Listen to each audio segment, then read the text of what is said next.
तो हरपाल नाम के एक भक्त थे भगवान के, खूब भजन करते थे, खूब साधना करते थे, नाम जप करते थे, कथा सुनते थे, लेकिन वो ब्याह नहीं कर रहे थे। क्यों? उनकी इच्छा थी कि जैसा मैं भजन करता हूं, जैसी मेरी भक्ति है, जैसा मेरा भाव ठाकुर जी के प्रति है, ऐसी कन्या मिले तो मैं ब्याह करूंगा, नहीं तो जीवन भर ऐसे ही रहूंगा। तभी उनके किसी रिश्तेदार ने आकर के बताया, बोले तेरे लायक कन्या मिल गई मुझको। तो हरपाल जी बोले क्या क्या गुण है उस कन्या का? बोले उस कन्या ने शर्त रखी है, मैं उसी से ब्याह करूंगी जो रोज 1000 संतों को प्रसाद पवाता हो। हरपाल जी बोले अब तो मुहूर्त भी नहीं निकलवाना, कल ही ब्याह करवा दो मेरा। ऐसी कन्या से तो मैं बिना मुहूर्त के ब्याह करूं। मुहूर्त उसके संग देखा जाता है जिसके संग यह संकोच हो या फिर यह दुविधा हो कि पता नहीं जीवन कैसा चलेगा, इससे तो मुझे भरोसा है बढ़िया जाएगा मेरा जीवन, इसी से ब्याह करा दो। कन्या ने शर्त रखी, हरपाल जी हम आपसे ब्याह तो कर रहे हैं पर हमारी शर्त मंजूर है ना, रोज 1000 संतों को प्रसाद पवाना पड़ेगा। बोला मैं निश्चित करूंगा, आप ब्याह कर लो। और ब्याह हो गया। हरपाल जी रोज 1000 महात्माओं को प्रसाद पवाते। प्रसाद पवाने का संकल्प लिया तो जितने आए सबको बैठाने की जिम्मेवारी उसकी। तो हरपाल जी ने नियम ले लिया, रोज 1000 महात्माओं को भोजन कराते। अब 1000 की जगह कभी कभी 1200 भी हो जाते, 1300 भी हो जाते, 1500 भी हो जाते। लेकिन हरपाल जी करते कुछ नहीं थे, कमाई का कोई जरिया नहीं था, केवल दादा परदादाओं की पुश्त से जो उनके पुश्तैनी धन था उसी को ही खर्च करते जा रहे थे। 1 साल तक बढ़िया चला, 1.5 साल बढ़िया चला, लेकिन 1.5 साल बाद धीरे धीरे धन खत्म होने लगा। जैसे ही धन खत्म होने लगा हरपाल जी बड़ी चिंता में आ गए, क्या करें। पत्नी को नहीं बताते थे, क्यों? बोले इससे तो शर्त लगी, इसको क्यों बताऊं अपना दुख, इससे तो शर्त मेरी यही शर्त थी कि रोज 1000 संतों को भोजन कराना। तो हरपाल जी ने बाहर जाते और दुकानदारों के यहां से जाकर के कर्जा लेने लगा। वो पुराने संपन्न थे तो किसी ने कर्जा देने से मना भी नहीं किया, सब देने लगे, बोले ले जा। इतना कर्जा कर लिया, 6-7 महीने तक कर्जे में भी उनके संत सेवा बंद नहीं हुई। 6-7 महीने बाद मांगने वालों ने मांगना शुरू किया, बोले हमारा दो, हमारा दो, हमारा दो। किसी का नहीं दे पाए तो पूरे नगर में ये हो गया कि भैया हरपाल जी अब पहले जैसी स्थिति में नहीं है, कर्जा इनको देना बंद करो, ये देते ही नहीं है पैसा लौटा करके। सब बिगड़ने लगा, धन नष्ट हो गया, इज्जत चली गई, लेकिन उनकी संत सेवा नहीं रुकी, रोज संत सेवा करते। एक दिन मन में विचार करने लगे अब क्या करूं, अब तो मुझे कोई कर्जा भी नहीं देता, गहने भी सारे बिक गए, धन भी सारा खत्म हो गया। तो हरपाल जी ने मन बनाया कि मैं चोरी करूंगा। आप लोग मत करना ऐसा, चोरी करूंगा। हरपाल जी चोरी करने जाने लगे, लेकिन हरपाल जी का नियम था कि वो किसी के धन की चोरी नहीं करते थे। संपन्न लोगों के घर में जाते थे और उनकी रसोई घर की सामग्री चुरा लाते थे, चीनी, दाल, आटा, चावल, मूंग, नमक, मिर्च, ताकि भंडारा हो जाए सवेरे। इस प्रकार महाराज चोरी होने लगी। एक घर की हुई, 2 घर, अब तो हल्ला होने लगा। बोले कि घरों की सामान राशन चोरी हो जाता है। वो बड़ा विचित्र चोर है, धन नहीं चुराता है, राशन चुरा के भागता है। ऐसी चोरी होने लगी महाराज। अब तो लोगों ने अपने अपने घरों में पहरेदारी शुरू कर दी कि चोरी ना हो। तो हरपाल जी को और दिक्कत होने लगी, क्या करें, कैसे करें। धीरे धीरे हरपाल जी इस स्थिति में आ गए कि अब संपन्न लोगों के यहां उन लोगों को ढूंढते जो ना कभी संत सेवा करते ना वैष्णव सेवा करते, और उन लोगों के यहां जाकर के थोड़ा बहुत धन चुरा लेते, स्वर्ण चुरा लेते। करना कुछ नहीं, अपना घर नहीं बनाते थे, बसाते थे, संत सेवा करते थे। ठाकुर जी रीझ गए हरपाल से। ठाकुर जी बोले देखो ये सब चोरी कर करके और मेरे संतों को पवा रहा है। ठाकुर जी बोले इस पर अनुग्रह करने जाना। भगवान सिंहासन से उठ करके तैयार होने के लिए गए और बढ़िया महाराज नकली सी मूछ लगा करके, ऊपर सिर पर पाग पहन करके और थोड़ा पेट सा बाहर निकाल के, गले में खूब सारी जंजीर डाल के, हाथों की हर उंगली में अंगूठी पहन करके, सोने की जूतियां डाल करके, कौंधनी सोने की पहन करके और एक बैंत, सोने का मड़ा हुआ बैंत लेकर के ठाकुर जी तैयार हो गए, एक सेठ जी बन गए। लक्ष्मी भैया ने पूछा भगवान बड़ा सुंदर स्वरूप धारण किया, कहां जा रहे हो? बोले अपने एक भक्त से मिलने जा रहे हैं, मैं भी चलूंगी। भगवान बोले तुम मत चलो, तुम उसको पहचान नहीं पाओगे, तुमसे अपराध बनी जाएगा। बोले नहीं नहीं, भक्त दर्शन करने मैं तो जाऊंगी। भगवान बोले जल्दी तैयार हो जाओ। रुक्मणी जी एक सेठानी बन गई, ठाकुर जी सेठ जी बन गए। और दोनों ने मन में विचार किया कि हरपाल जी को दर्शन देना है। और यहां हरपाल जी की स्थिति क्या थी? अब संत सेवा के लिए कहीं से भी धन नहीं मिल रहा था, तो हरपाल जी एक मार्ग पर जाकर के बैठ गए और सोचने लगे कोई धनवान यहां से निकलेगा तो उसको लूट लूंगा और लूट के भाग जाऊंगा, सारा धन संत सेवा में लगा दूंगा। तभी उस मार्ग पर कोई और तो आया नहीं, ठाकुर जी सेठ बन करके आ गए। और महाराज खूब सारे गहने पहन करके, पाग बढ़िया सोने की जड़ाऊ पाग पहन करके, ऐसे वस्त्र पहन करके और छम छम करते चलते आ रहे हैं। उन गहने ही बज रहे हैं ठाकुर जी के। हरपाल जी ने जैसे नेत्र खोल करके देखा, ठाकुर जी के रूप यौवन और सबरी उनके श्रृंगार को देख करके हरपाल जी बोले ये तो एक आध साल के भंडारे की व्यवस्था आ रही है सामने से। इतने में ही सेठानी जी रुक्मणी जी भी आई।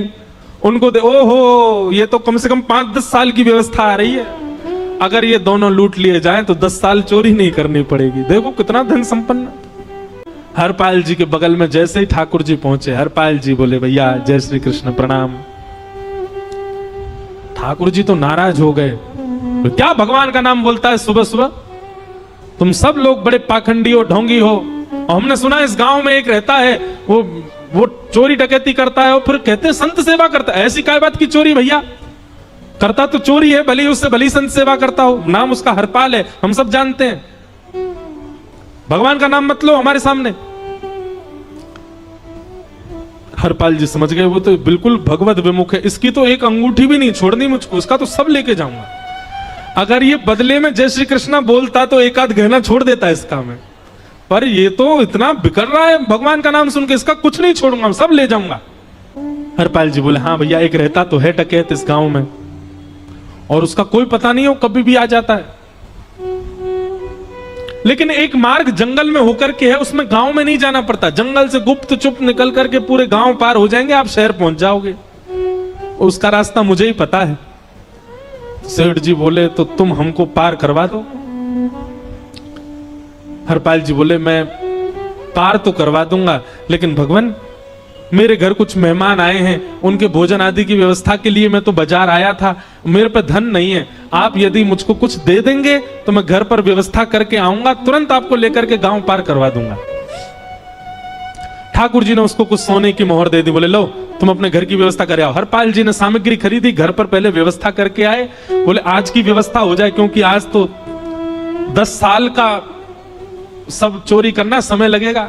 पत्नी से कहा भोजन प्रसादी बनाओ, संतों को पवाओ। संत पूछेंगे मैं कहां है, तो कहना कि आप लोगों की 10 साल की व्यवस्था करने गए आज। हरपाल जी लौट करके आए और सेठ जी से कहा आइए आइए चल दीजिए मेरे साथ और हमारे संगी चलना बिल्कुल। ठाकुर जी रुक्मणी जी चलने लगे। जैसे ही विहंगम जंगल में पहुंचे, भयंकर भयावह जंगल, बीच जंगल में जैसे ही पहुंचे,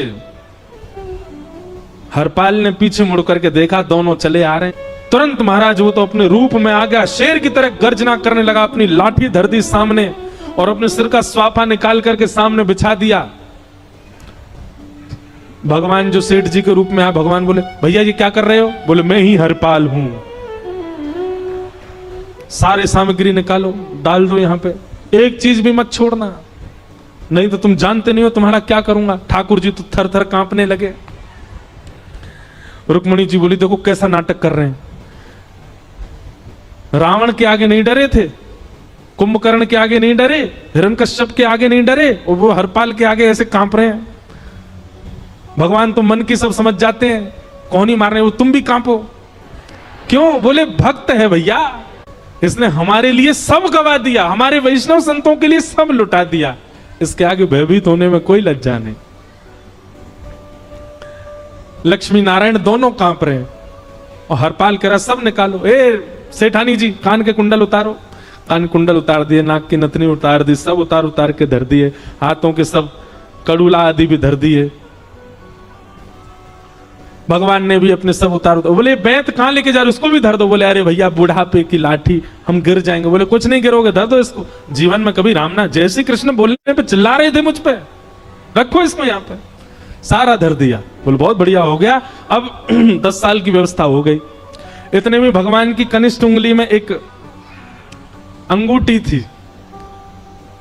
हरपाल बोला ये कहां बचा के ले जा रहे हो, उसको दो। बोले अरे भैया ये तो बहुत बचपन की हमारी अंगूठी है और ये आज तक हमारी निकली ही नहीं है और ये निकल ही नहीं पाएगी, इसको बाहर हम निकाल ही नहीं सकते, इसको तो रहने दो हमारे पास। बोले तुम क्या जानो, इस अंगूठी से कम 1 हफ्ता संत भोजन होगा और तुम पे तो दया करनी नहीं है। चिल्लाए थे मुझ पे जय श्री कृष्ण बोलने पर, निकालो इसको। भगवान खूब प्रयास करे, वो नहीं करे तो हरपाल जी ने उंगली पकड़ी। बोले इसको काट देता हूं मैं, तुम्हारे पास उंगली रहने का कोई काम नहीं है, तुम उंगली से करते ही क्या हो। और महाराज जैसे ही उंगली पकड़ करके काटने का मन किया, वो काटने ही वाले थे, इतने में ही द्वारिकाधीश भगवान शंख चक्र गदा पद्म धारण करके प्रकट हो गए सामने। रुक्मणी जी महालक्ष्मी के रूप में प्रकट हो गई। बोले नाथ, बोले हम साक्षात द्वारिकाधीश, ये साक्षात रुक्मणी तुम्हारी भक्ति से प्रसन्न होकर तुमको दर्शन देने आए। हरपाल जी घुटने के बल बैठ गए, रोने लगे, सर रख दिया चरणों में, पटकने लगे। बोले नाथ, मैंने अपने नाथ को लूटा, आज मैंने अपने स्वामी के साथ डकैती कर रहा था, मैं अपने स्वामी की उंगली काटने पर मजबूर हो गया था, इसका मतलब तो मैं पापी हूं। मेरा पाप इतना प्रचंड हो गया कि मैं आपके रूप को नहीं पहचान पाया। भगवान ने हृदय से लगा, नहीं हरपाल, तुमने कभी अपने लिए प्रयोग थोड़ी किया। तुम्हारी पत्नी भूखे सो जाते हो लेकिन संतों को भूखा नहीं जाने देते। ठीक है, उसके लिए भले ही तुमने वह गलत मार्ग अपनाया जो नहीं अपनाना चाहिए था, परंतु उसमें उद्देश्य कोई और तो नहीं था, मेरे जनों की सेवा ही तो थी, मेरे वैष्णवों की सेवा। और देखो हरपाल, एक मेरी बात सुनो, आज तुम्हारे मन में ग्लानि होती है कि तुमने दूसरों का धन हड़प करके और उससे संत भोजन कराया। वास्तव में इसका विधान शास्त्रों में यह बताया गया, जिसके धन से भोजन बना और संतों ने पाया, परोसा भले ही किसी ने भी हो, कार्यक्रम भले ही किसी ने भी कराया हो, पर धन जिसका लगता है पुण्य उसी को मिलता है। तुमने तो अपने गांव के, शहरों के उन लोग जो कभी संत सेवा नहीं करते थे, उनके धन चुरा चुरा करके उनको पुण्य बांटा है। तुमने कुछ गलत नहीं किया है। हां, अपने प्रयोग में यदि लेते तो पाप हो जाता, लेकिन तुमने तो एक रत्ती भी अपने प्रयोग में नहीं ली, सब संतों में लगा दी और जितने लोगों का धन चुराया उन सबको पुण्य प्रदान कर दिया। हम तुमसे बड़े प्रसन्न हैं। हरपाल जी चरणों से लिपट गए, बोले नाथ आप बड़े कृपालु, बड़े दयालु। भगवान बोले अब हमने दर्शन दे दिया, अब हम जाएं। और सुनो, ये सारा धन हमने दिया है, 10 साल का नहीं होगा इससे। तो बोले जब तक तुम जीवित रहोगे तब तक की सेवा बनेगी, इससे संत सेवा चलती रहेगी। ये सारा धन आभूषण हम लेकर के इसीलिए आए थे ताकि तुमको अब कभी किसी से मांगना ना पड़े, किसी से हड़पना ना पड़े। भगवान जाने लगे तो हरपाल जी चरणों में गिर गए, बोले नाथ आज मैं आपके दर्शन कर पाया, मैं संत सेवा कर पाया, इसमें सबसे बड़ा योगदान मेरी पत्नी का है। उसने नियम नहीं बनाया होता तो शायद मैं कभी ऐसा नहीं करता। आप उसको दर्शन दिए बिना जाएंगे, मैं उसको क्या बताऊंगा, मैं उससे जाके कह भी नहीं पाऊंगा कि आप मुझे मिले, और उसकी वजह से आप मुझे मिले, कृपा कर उसको दर्शन दे दीजिए।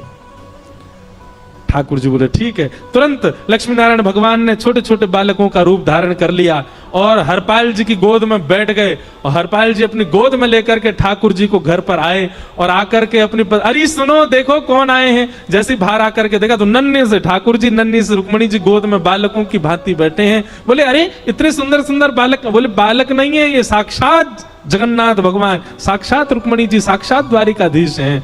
तुरंत ठाकुर जी अपने रूप में प्रकट हो गए और दोनों दंपति को दर्शन दे करके भगवान वहां से प्रस्थान कर गए।